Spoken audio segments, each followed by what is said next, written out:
तो अब हम देखेंगे thermal stress and strain. Thermal stress and strain. तो पहला क्वेश्चन तो ये उठता है जो अक्सर आपको डिप्लोमा या डिग्री बीटेक में ये क्वेश्चन पूछा जाए कि क्या हम विदाउट एक्सटर्नल लोडिंग हम स्ट्रेस जनरेट कर सकते हैं। विदाउट एक्सटर्नल लोडिंग क्या हम स्ट्रेस जनरेट कर सकते हैं। ये बड़ा फेमस क्वेश्चन है वाइवा में।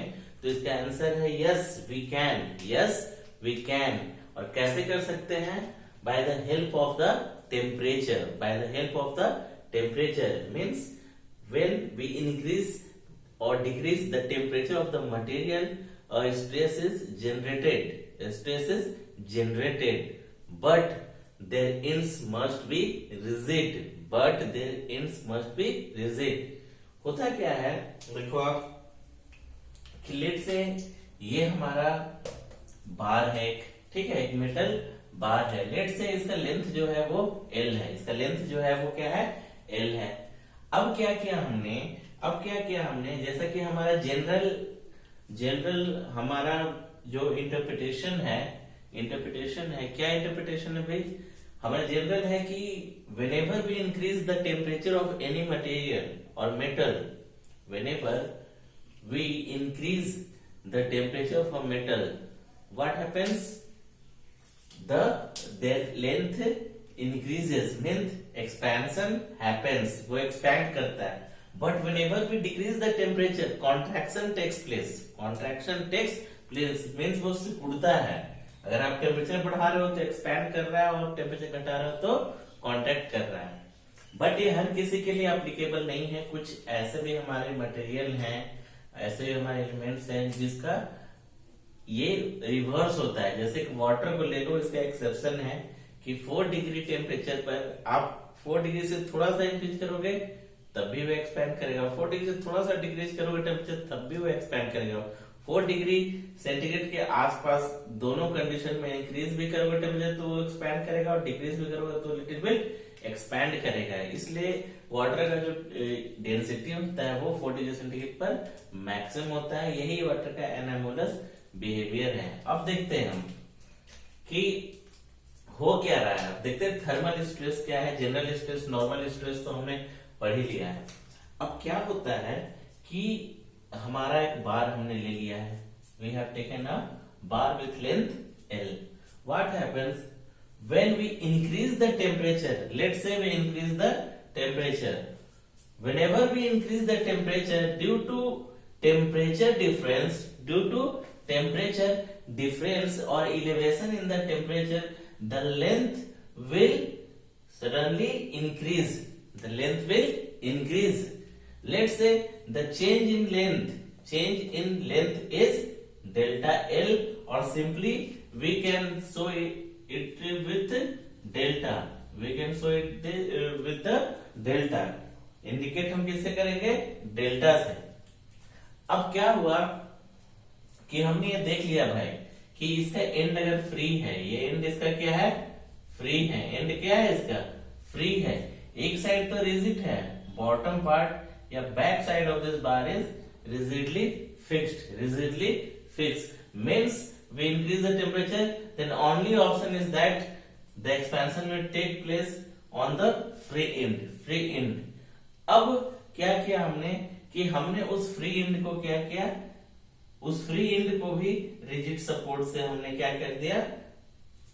उसके फ्री एंड को हमने क्या किया? रिजिड सपोर्ट दे दिया। अब देखो क्या हो सकता था।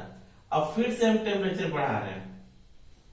फिर से हम क्या करें? टेम्परेचर बढ़ा रहे हैं। पहले तो हमने देख लिया कि भैया अगर टेम्परेचर बढ़ाते तो इतना जो है वो इतना उसका लेंथ क्या होता है? इंक्रीज करता है। इतना डिफॉर्मेशन होता है, चेंज इन लेंथ होता है।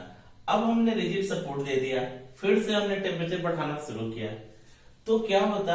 अब क्योंकि रिजिड सपोर्ट है, due to the rigid support क्या होगा? The bar will not able to expand. The bar will not able to expand. But क्या होगा? ये कोशिश तो कर रहा है एक्सपैंड करने का, तो मॉलिक्यूल्स वाइब्रेट हो रहे हैं। तो क्या होगा? ये जो एंड है यहां तक जो चीज इसको हो सकता था, इतना जो इसका लेंथ में चेंज हो सकता था, it can be but due to the rigid support at the both ends, what happens? A stress is generated. हमने इस चीज को रोक दिया। अगर फ्री एंड था तो आराम से एक्सपैंड कर रहा था, तब कोई स्ट्रेस जनरेट नहीं हो रहा था। तो इसे भी हमें याद रखना है कि अगर एंड फ्री है, if the end will be the free, then after increase और change in temperature no stress will be generated, no stress will be generated, क्योंकि वो फ्री है, आराम से फ्रीली मूव कर रहा है, उसको रोकने वाला कोई नहीं है, हम उसको सपोर्ट दे रहे हैं, तभी तो फिर वो रुक रहा है। तो इंटरनल मॉलिक्यूल में क्या हो रहा है? स्ट्रेस जनरेट हो रहा है। जैसे आप कॉमन एग्जांपल लो, आप जो है आराम से आप बाइक चलाने के शौकीन हो, इधर उधर घूमने के शौकीन हो, फ्रेंड्स के साथ फ्री होके जा रहे हो, आपको कोई टेंशन नहीं, जो मन में आ रहा है वो करो, जो मन किया खाया पिया सब, आप फ्री हो। तो जब फ्री हो, अपने हिसाब से काम कर रहे हो, तो क्या आपको स्ट्रेस जनरेट हो रहा है? नहीं हो रहा है। बट आप पर पाबंदी लग जाए, मम्मी पापा बोल दे कि भैया ये नहीं करना है, वो नहीं करना है, आपको फिक्स कर दिया यहाँ नहीं जाना है, रूम के बाहर नहीं जाना है, तब क्या होगा? मेंटल स्ट्रेस क्रिएट होगा। लाइक दैट इसमें भी क्या हुआ, जब एंड फ्री था तो हमने टेम्परेचर दिया, ये फ्रीली क्या एक्सपैंड कर रहा था। अब हमने क्या किया, इसको एक सपोर्ट दे दिया, तो ये सपोर्ट अब ऐसा बिहेव कर रहा है कि यहां से यहां तक एक तरह से सोच लो कि एक एक्सटर्नल लोड लगाकर इस एक्सपेंशन को जो हो सकता था उसको रोक दिया। तो क्या हो रहा है, देखो ये एक तरह से कैसा लोड लगाना शुरू हुआ है, दोनों तरफ से मॉलिक्यूल वाइब्रेट कर रहा है। तो एक तरह से अब ये जो सपोर्ट है, ये ऐसा एक्ट किया जैसे कि क्या हो रहा है, एक कंप्रेसिव लोड लग रहा है। एक कैसा लोड लग रहा है? कंप्रेसिव लोड लग रहा है। कैसा लोड लग रहा है? कंप्रेसिव लोड लग रहा है। कब? जब टेम्परेचर हमने इंक्रीज किया और एंड को क्या कर दिया? रिजिड सपोर्ट दे दिया। तो अब क्या हो रहा है, इस केस में हमारा स्ट्रेस जनरेट होता है। अब देखो, जब फ्री एक्सपेंशन था, फ्री टू एक्सपैंड, तो चेंज इन लेंथ जो हमारा था वो होता है original length into coefficient of thermal expansion और contraction into change in temperature, जो भी आप चेंज किए हो। अल्फा को बोलते हैं हम कोएफिशिएंट ऑफ थर्मल एक्सपेंशन और कॉन्ट्रैक्शन। थर्मल, हर मटेरियल का ये क्या है, टेम्परेचर से उसका क्या होगा? एक्सपेंशन होगा, टेम्परेचर इंक्रीज करने से या टेम्परेचर घटाने से कॉन्ट्रैक्शन होगा। तो वो एक कोएफिशिएंट है और ये हर मटेरियल से मटेरियल वेरी करता है। जैसे स्टील और कंक्रीट के लिए ये बराबर होता है, ये लगभग 12 इंटू 10⁻⁶ पर डिग्री सेंटीग्रेड है। इसका जो यूनिट होता है अल्फा का, ये होता है पर डिग्री सेंटीग्रेड। मतलब 1 डिग्री सेंटीग्रेड आप इंक्रीज कर रहे हो तो उसके लेंथ में क्या फर्क पड़ रहा है, ठीक है। और इसमें देखोगे तो एल्युमिनियम का अल्फा जो है ज्यादा है, ब्रास का कॉपर से ज्यादा है, कॉपर का स्टील से ज्यादा है। ये एक तरह से एक सीरीज है, कभी कभी ऑब्जेक्टिव में पूछे जाते हैं, याद रखना। मीन्स अगर 1 डिग्री टेम्परेचर आप इंक्रीज कर रहे हो, ये 4 तरह के हमारे पास मटेरियल है, तो एल्युमिनियम ज्यादा एक्सपेंड करेगा, ब्रास कॉपर से ज्यादा, कॉपर स्टील से ज्यादा। ये एक सीरीज है। अब क्या हुआ, आप ध्यान से देखो। अब तो ये जो फ्री एक्सपेंशन में जो चेंज इन लेंथ हुआ वो होता है original length into coefficient of expansion और चेंज इन टेम्परेचर। अब जरा इसको देखो, हमारा जो है स्ट्रेस क्या था, नॉर्मल स्ट्रेस क्या था, यंग्स मॉडुलस इनटू स्ट्रेन। क्यों? क्योंकि यंग्स मॉडुलस जो हमारा था वो क्या था, स्ट्रेस बाय स्ट्रेन। यही था ना हमारा, स्ट्रेस बाय स्ट्रेन। तो इससे हमारा ये आ गया। चलो ठीक है। अब क्योंकि थर्मल की बात हो रही है तो हम सिग्मा टी लिख देते हैं, मीन्स थर्मल स्ट्रेस। और ये हो गया थर्मल स्ट्रेन। ई क्या है, यंग्स मॉडुलस है, वो किसी मटेरियल के लिए कांस्टेंट रहता है। अब ये जो हमारा थर्मल स्ट्रेन था वो change in length bye original length हो गया, ओरिजिनल लेंथ हो गया। चलिए अब देखते हैं, अब हम वैल्यू पुट करते हैं जरा। अब यहां से हम डेल्टा का वैल्यू ले लेते हैं, या तो एक काम करते हैं, चलो भैया कोई बात नहीं, ई ले लिया और ईटी की जगह हमने क्या ले लिया है, देखो ईटी की जगह हमने ले लिया डेल्टा बाय एप्सिलॉन टी की जगह हमने क्या ले लिया, चेंज इन ये। अब देखो ई जो है और फ्री एक्सपेंशन क्या था, डेल की जगह क्या था, L alpha change in temperature, और नीचे क्या आ गया एल, तो एल से एल कट गया, तो ये जो थर्मल स्ट्रेस हो गया वो हो गया Young's modulus into coefficient of expansion into change in temperature, ये हो गया थर्मल स्ट्रेस। और ये कब प्रोड्यूस होगा, जब एंड हमारा क्या होगा, एंड मस्ट बी रिजिड और फिक्स्ड, ठीक है ना, तब ये क्रिएट होगा। ठीक है, अब इस वैल्यू में देखिए स्ट्रेन का वैल्यू देखते हैं, ये क्या है, यही है change in length bye original length, और चेंज इन लेंथ क्या है आपका, original length alpha into change in temperature by original length, cut गया, तो ये जो आया हमारा स्ट्रेन प्रोड्यूस हुआ वो हो गया इस तरह से। ठीक है, alpha into change in temperature, ये हो गया थर्मल स्ट्रेन। अब दो चीजें ध्यान देने की चाहिए, मैंने क्या बोला, जब टेम्परेचर इंक्रीज हो रहा है, टेम्परेचर आप इंक्रीज कर रहे हो, तो ये जो थर्मल टेम्परेचर आप इंक्रीज कर रहे हो, तो वो जो थर्मल स्ट्रेस निकलेगा वो कंप्रेसिव इन नेचर होगा, कंप्रेसिव इन नेचर होगा, कंप्रेसिव इन नेचर होगा। बट टेम्परेचर डिक्रीज करते हो तो टेंसाइल इन नेचर होगा। कैसे, देखो, जब आप इसको एंड को क्लोज की टेम्परेचर बढ़ाया, वो बढ़ना चाह रहा था लेकिन आपने एक तरह से दबा दिया, तो स्ट्रेस कैसा हो गया, कंप्रेसिव हो गया। लेकिन लेट से कि आप इसको डिक्रीज कर रहे हो, टेम्परेचर को डिक्रीज कर रहे हो, तो ये कॉन्ट्रैक्शन होना चाहेगा, मीन्स ये कुछ ऐसा घटना चाहेगा, इस तरह से कॉन्ट्रैक्ट होना चाहेगा। लेकिन क्योंकि रिजिड सपोर्ट है, इसको ये इधर की ओर खींच कर रखेगा मॉलिक्यूल्स को, तो एक तरह से कैसा नेचर का हो जाएगा, टेंसाइल नेचर का हो जाएगा। कैसा नेचर का हो जाएगा, टेंसाइल। तो उस केस में जो हमारा स्ट्रेस क्रिएट होगा टेम्परेचर डिक्रीज करने से, वो उसका नेचर कैसा होगा, टेंसाइल, ये भी याद रखना है। चलिए ठीक है, अब देखिए एक केस, ये तो हुआ जब हमारा यूनिफॉर्म बार था और एंड जो है रिजिड था, फिक्स्ड था। अब एक कंडीशन हम देखते हैं कि नहीं, अब हम जरा इसको देख लेते हैं कि क्या हुआ, कि इस चीज को देखते हैं फिर से कि हमारा जो है, इसी चीज को हमने एक और केस लिया,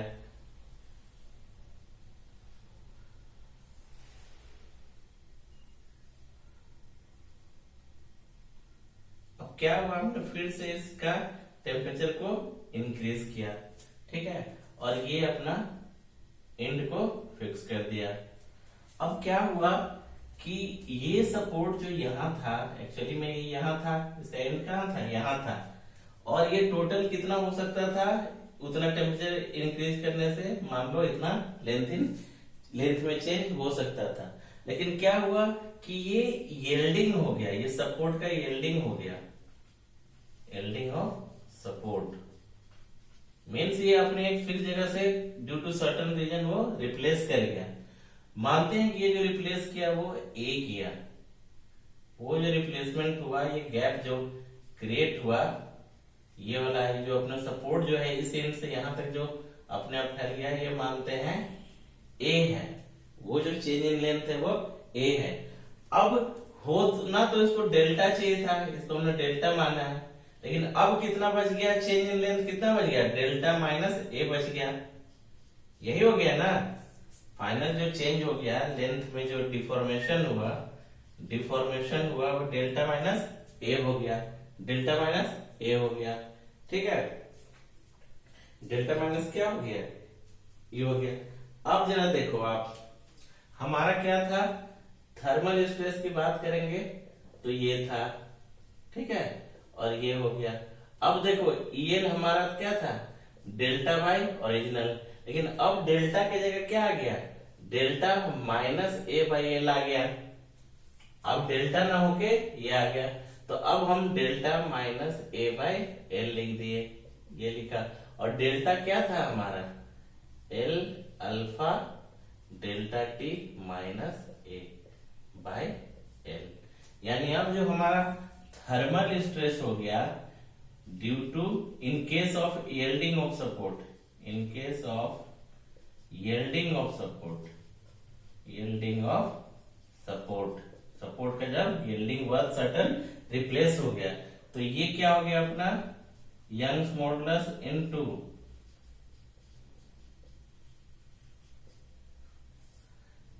ये अल्फा है, ये ए है, जो इतना यील्डिंग हुआ है इसका, ठीक है, बाय एन, ये हो गया, ठीक है, ये हो गया इन केस ऑफ यील्डिंग, जब इसका यील्डिंग हुआ, ये ध्यान देना। और इसका थर्मल स्ट्रेन क्या हो गया, thermal strain del minus A by L, ठीक है, ये यील्डिंग के केस में।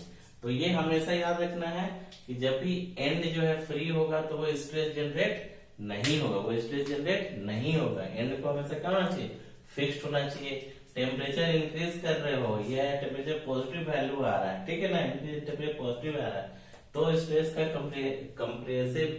कंप्रेसिव नेचर होगा, और टेम्परेचर डिक्रीज कर रहे हो तो टेंसाइल नेचर होगा, ठीक है। और ये सीरीज है, ठीक है। नेक्स्ट देखते हैं। अब एक और टॉपिक हम देख लेते हैं जो थर्मल स्ट्रेस से ही रिलेटेड है, थर्मल स्ट्रेस से ही रिलेटेड है, मीन्स ये टेम्परेचर से कंसर्न है। With the help of the temperature the stress is induced in the matter और मटेरियल। होता क्या है, जनरल जो हम पहले गांव के समय में देखते थे, या आज भी है, कि बैलगाड़ी होती थी। वो बैलगाड़ी जो है उसका जो व्हील होता था वो क्या है, वुड का बना होता था, लकड़ी की बनी होती थी, बट वो जल्दी ब्रेक न करे और उसका लाइफ जो है ज्यादा रहे, तो क्या है, इस पर स्टील का एक रिंग चढ़ाया रहता था, इस पर एक स्टील की क्या है, रिंग चढ़ा दी जाती थी। वो रिंग क्या होता था, इस व्हील के लाइफ को इंक्रीज कर देता था। क्यों, क्योंकि वो सरफेस पर जब व्हील चल रही है तो फ्रिक्शन स्टील जो है वो ज्यादा स्मूथ चलेगा, ठीक है ना, और उसकी लाइफ भी अच्छी होगी। लेकिन ये जो प्रोसेस हो रहा है, अगर सिंपल आप रख दोगे रिंग, जितना बड़ा व्हील है, तो क्या हो जाएगा, आउट हो जाएगा, बाहर हो जाएगा। उसका प्रोसेस क्या हो रहा था, तो इसमें क्या किया लोगों ने कि हमारा लेट से ये व्हील है जिसका कैपिटल डी जो है टायर है, ब्लैक वाला हमारा व्हील है, और लेट से जो टायर स्टील का हमें चढ़ाना था, जो रिंग वो रेड वाले से बना, उसका टायर जो है स्मॉल डी है, और ये जो है स्मॉल डी जो है वो लेस देन कैपिटल डी है। मतलब स्टील टायर का जो रिंग का जो डाया होगा वो हमेशा व्हील के डाया से कम रखना है।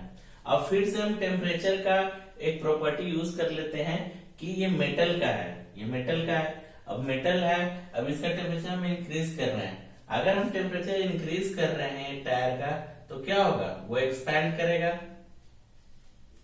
मटेरियल क्या है, एक्सपैंड करेगा।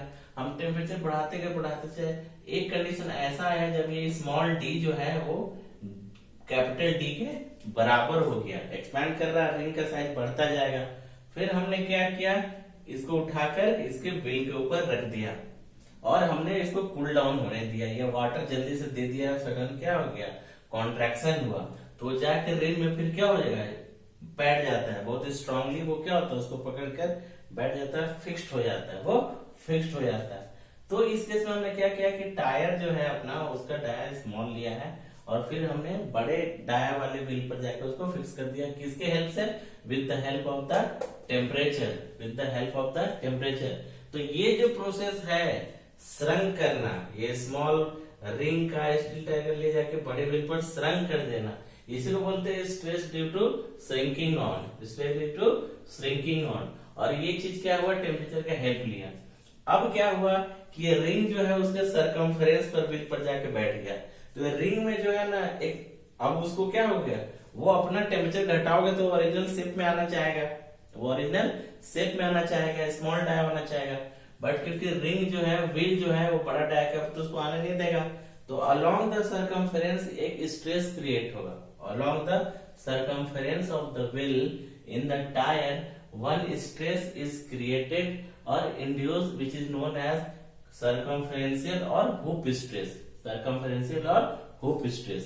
तो अब पहले देखते हैं ये स्ट्रेस का वैल्यू होता क्या है। पहले ये देख सकते हैं कि स्ट्रेन क्या क्रिएट होगा। अच्छा, इसमें जो है टेंसाइल स्ट्रेन क्रिएट होगा। क्यों, आप जब यहाँ पर फिक्स हो गया, मान लो फिक्स हो गया, तो ये इधर की ओर खींचना चाहेगा रिंग को, सरकमफेरेंस कर लो, और एक पार्ट इधर की ओर ऐसे खींचना चाहेगा। तो ये जो है ना हर पॉइंट पर क्या है, टेंसाइल स्ट्रेन क्रिएट होगा टायर पर, टेंसाइल स्ट्रेन। अब देखो स्ट्रेन जो है उसका फॉर्मूला क्या होता है, change in dimension, change in dimension by original dimension जो भी है। तो इसमें क्या हुआ, जरा चेंज इन डायमेंशन क्या हुआ, हमने स्मॉल डी वाले को कैपिटल डी तक ले गया, तो इसका डायमेंशन क्या चेंज हुआ, सरकमफ्रेंस बड़ा वाला सरकमफ्रेंस बन गया माइनस पहले जो टायर का सरकमफ्रेंस था। सरकमफ्रेंस होता क्या है, पाई टी या 2 पाई आर, यही होता है ना। तो ये चेंजेस हुआ बाय ओरिजिनल, इसका जो सरकमफ्रेंस था टायर के रेस्पेक्ट में देखना है, रेड वाला टायर के रेस्पेक्ट में देखना है, क्योंकि चेंजेस उसमें आ रहा है, बिल पर नहीं आ रहा है। तो पाई से पाई कॉमन निकाल के काट दिया तो हमने क्या हो गया, टेंसाइल स्ट्रेन क्या हो गया हमारा, capital D minus small D by D. अब सरकमफेरेंशियल स्ट्रेस और हुप स्ट्रेस देखते हैं। स्ट्रेस होता क्या है, Young's modulus into strain, Young's modulus into strain. तो यंग्स मॉडुलस तो इस मटेरियल का फिक्स था, हमने रहने दिया, और स्ट्रेन की जगह हमने क्या बैठा दिया, capital D minus small D by D. ये है उस रिंग पर जो है वो स्ट्रेन क्रिएट हुआ। तो इस तरह आपका जो है सिंपल स्ट्रेस और स्ट्रेन का चैप्टर खत्म हो गया, ठीक है ना। सिंपल स्ट्रेस और स्ट्रेन का खत्म हो गया एक तरह से। अब हम नेक्स्ट में पढ़ने वाले elastic constant, elastic constant and there relationships, there relationships.